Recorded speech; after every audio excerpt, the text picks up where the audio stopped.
କନ୍ଧମାଳରେ ଶିଶୁ ଶ୍ରମିକ ନିରାକରଣ ଅଭିଯାନ ସଚେତନତା ରଥର ହେଲା ଶୁଭାରମ୍ଭ। କନ୍ଧମାଳ ଜିଲ୍ଲାକୁ ଶିଶୁ ଶ୍ରମିକ ମୁକ୍ତ କରିବା ଉଦ୍ଦେଶ୍ୟରେ ବୁଧବାରଠାରୁ ଏକ ବ୍ୟାପକ ସଚେତନତା ଅଭିଯାନ ଆରମ୍ଭ ହୋଇଯାଇଛି। ଓଡ଼ିଶା ଶ୍ରମ କମିଶନଙ୍କ ନିର୍ଦ୍ଦେଶକ୍ରମେ ଜିଲ୍ଲା ଶ୍ରମ କାର୍ଯ୍ୟାଳୟ ପକ୍ଷରୁ ଆୟୋଜିତ ଏହି 15 ଦିନିଆ ସ୍ପେଶାଲ କ୍ୟାମ୍ପେନକୁ ଜିଲ୍ଲା ପ୍ରଶାସନ ପକ୍ଷରୁ ସବୁଜ ସଂକେତ ମିଳିଛି। ସ୍ଥାନୀୟ କଲେକ୍ଟରେଟ୍ ପରିସରରେ ଆୟୋଜିତ ଏହି ସ୍ୱତନ୍ତ୍ର କାର୍ଯ୍ୟକ୍ରମରେ ଅତିରିକ୍ତ ଜିଲ୍ଲାପାଳ ଶ୍ରୀ କୁଶଳ ଚନ୍ଦ୍ର ନାୟକ ମୁଖ୍ୟ ଅତିଥି ଭାବେ ଯୋଗଦେଇ ସବୁଜ ପତାକା ଦେଖାଇ ଶିଶୁ ଶ୍ରମିକ ନିରାକରଣ ସଚେତନତା ରଥ ଏବଂ ଏକ ବିଶାଳ ରାଲିର ଶୁଭାରମ୍ଭ କରିଥିଲେ।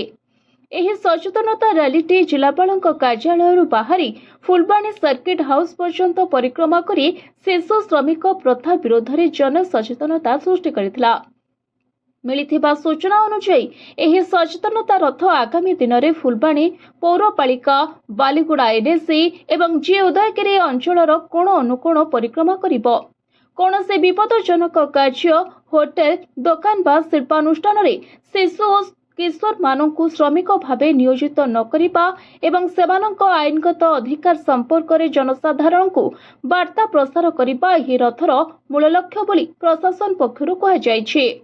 ଏହି ଶୁଭାରମ୍ଭ ଅବସରରେ ଅନ୍ୟମାନଙ୍କ ମଧ୍ୟରେ ଭାରପ୍ରାପ୍ତ ଜିଲ୍ଲା ଶ୍ରମ ଅଧିକାରୀ ଶ୍ରୀ ବିଶ୍ୱରଞ୍ଜନ କହଁର, ଜିଲ୍ଲା ଶିଶୁ ସୁରକ୍ଷା ଅଧିକାରୀ ଶ୍ରୀମତୀ ରଶ୍ମିତା କରଣ, ଶିଶୁ ମଙ୍ଗଳ କମିଟି ଅଧ୍ୟକ୍ଷ ଶ୍ରୀ ରତ୍ନେଶ୍ୱର ସାହୁ ଏବଂ ଫୁଲବାଣୀ ଉପଖଣ୍ଡ ସୂଚନା ଓ ଲୋକସମ୍ପର୍କ ଅଧିକାରୀ ଅତିନି ଆଲ ନାଇକା ପ୍ରମୁଖ ବିଶିଷ୍ଟ ଅତିଥି ଭାବେ ଉପସ୍ଥିତ ରହି କାର୍ଯ୍ୟକ୍ରମ ପରିଚାଳନାରେ ସହଯୋଗ କରିଥିଲେ।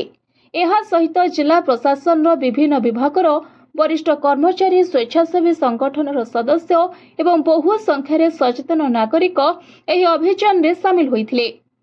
କନ୍ଧମାଳରୁ ରୋହନ କୁମାର ନନ୍ଦଙ୍କ report, voice of Odisha live.